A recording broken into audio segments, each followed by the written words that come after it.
ফার্স্টে ভিডিওর এন্ট্রি থেকে বুঝতে পারছেন আজকে আমি চলে আসলাম ঢাকার অন্যতম দর্শনীয় স্থানগুলোর মতো একটি স্থান লালবাগ কেল্লাতে। তো আপনারা যারা ঢাকা শহরের মতো এই স্থানটিতে ভিজিট করতে চান তারা অবশ্যই ভিডিওটি শেষ পর্যন্ত দেখবেন। ঢাকা শহরের মতো আপনারা যারা উত্তরার দিকে থাকেন আপনারা অবশ্যই উত্তরা থেকে ভিআইপি বাসে সোজা চলে আসবেন আজিমপুরে। আর যেনারা মিরপুরের ওই দিকে থাকেন আপনারা মিরপুর মেট্রো সার্ভিস বা মিরপুর সুপার লিংক লোকাল বাসে আজিমপুরে আসতে পারেন। আজিমপুরে আসার পর রিক্সা নিয়ে সোজা চলে আসবেন লালবাগ কেল্লার গেটের সামনে। কেল্লাতে ঢুকতে হলে অবশ্যই আপনাদের টিকিট কাটতে হবে। আর এখানকার টিকিটের মূল্য সাধারণ দর্শনার্থীদের জন্য জনপ্রতি 30 টাকা, মাধ্যমিক ও উচ্চ মাধ্যমিক স্তরের শিক্ষার্থীদের জন্য জনপ্রতি 10 টাকা। আর লালবাগ কেল্লার সাপ্তাহিক বন্ধ রবিবার। চলে না দেরি না করে লালবাগ কেল্লার ইতিহাস এবং এর সৌন্দর্য আপনাদের মাঝে উপস্থাপন করি। লালবাগ কেল্লা ঢাকার দক্ষিণ পশ্চিমাঞ্চলে বুড়িগঙ্গা নদীর তীরে অবস্থিত একটি অসমাপ্ত মুঘল দুর্গ। এটি নির্মাণ কাজ শুরু হয়েছিল 1678 সালে মুঘল সুবেদার মোহাম্মদ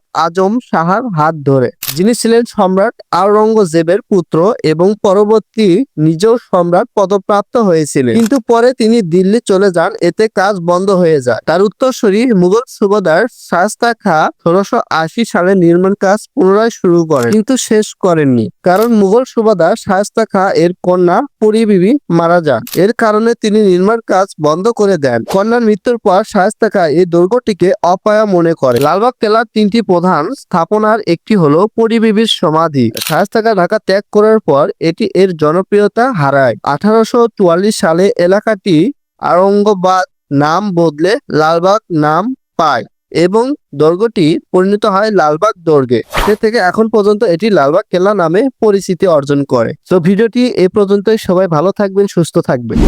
আল্লাহ হাফেজ।